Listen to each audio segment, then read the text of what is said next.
Where love rules, there is no will to power. And where power predominates, love is lacking. The one is the shadow of the other. Carl Jung. Keep that in mind because I will further address this little phrase in chapter 3.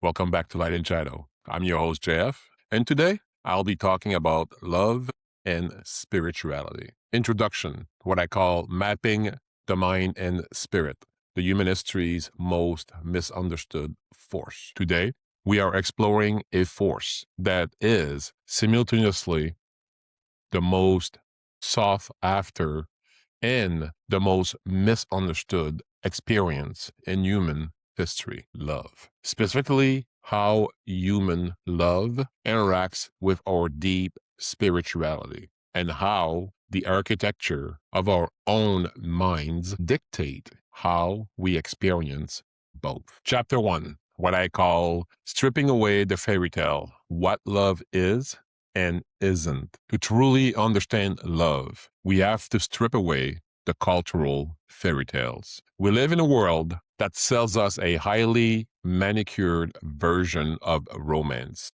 But what is love really when we look at it through the lens of spiritual and psychological growth? Let's start with what love is not. Love is not codependency. It is not finding your other half because you feel empty inside. When we look to another person to fill a void within our own souls, that is love. That is a transaction born out of fear. Love is also not possession. It does not look at another human being and say, you belong to me, and your purpose is to make me feel secure. True love is not a tool to escape your own darkness, nor is it a permanent emotional high. So, what is love? In its highest, most spiritual sense, love is an act of seeing. It is the conscious choice to recognize, honor, and support the growth of another person's soul exactly as they are. It is a bridge. It is an acceptance of the messy, unpredictable reality of another human being. Love is a container strong enough to hold both the light and the shadows of another person without trying to fix or change them. Chapter 2, the training ground, or what I call love as a real-time spiritual practice. This brings us to the intersection of love and spirituality. You see, true spirituality is not about escaping the earth or floating away into bliss. Spirituality is about connection. It is the realization that we are all part of a larger, interconnected tapestry. And love is the practical, daily application of that spiritual truth. When you love someone deeply, you are practicing spirituality in real time. You are stepping outside of your own ego. You are sacrificing your immediate selfish desires for the well-being of the relationship. It forces us to develop patience, compassion, forgiveness, and humility. You cannot have a deep spiritual life if you are incapable of loving, because love is the very energy that animates the spiritual world. But this journey is rarely easy. It requires us to face our deepest fears, and no one understood this psychological and spiritual battlefield better than the Swiss psychiatrist Carl Jung. Chapter 3, the Union Mirror, or what I call power, shadow work, and self-acceptance in love. Jung spent his life studying the unconscious mind, the shadow, and the soul. He understood that love and spirituality are inextricably linked. One of his most profound insights gives us the ultimate blueprint for this relationship.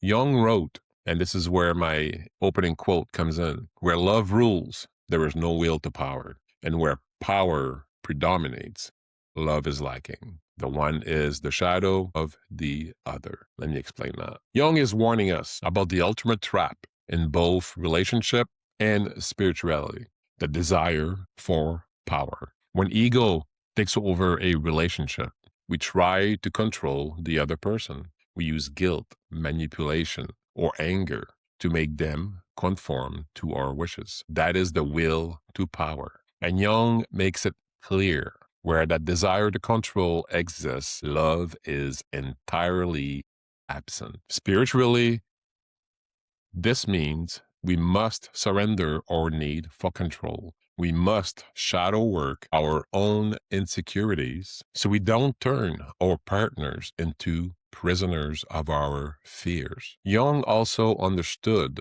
that we cannot truly love another person until we have done the internal work of loving ourselves, including our own flaws. He famously noted that the acceptance of oneself is the essence of the whole moral problem and the epitome of a whole look on life. Think about that. If you cannot accept your own shadow, your own anger, your own wounds, your own imperfection, how can you possibly accept them in someone else? If you reject part of yourself, you will inevitably project that rejection into your partner. You will mistake your own healed trauma for their faults. Therefore, the spiritual path of love requires total honesty. It demands that we look into the mirror of our relationship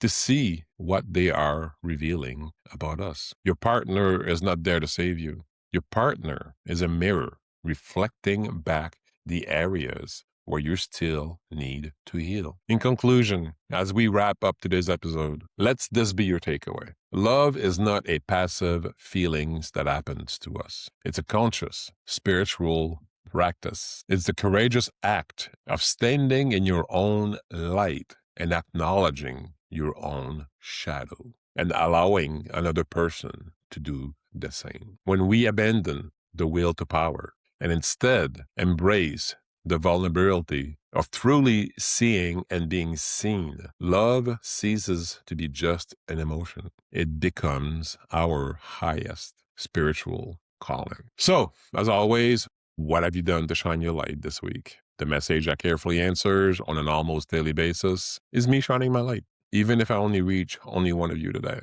then I've done my job. So, share your light with your family, your friends, your coworker, your classmates, and you know what? Even better, with complete strangers. Thank you for walking through the light and shadow with me today.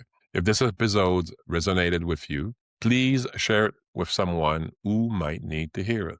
Remember, you are worthy of peace, you are worthy of safety, and you are deeply loved. Until next time, take care of your heart and your soul. And as always, I wish you love, light, and shadows. Until next week.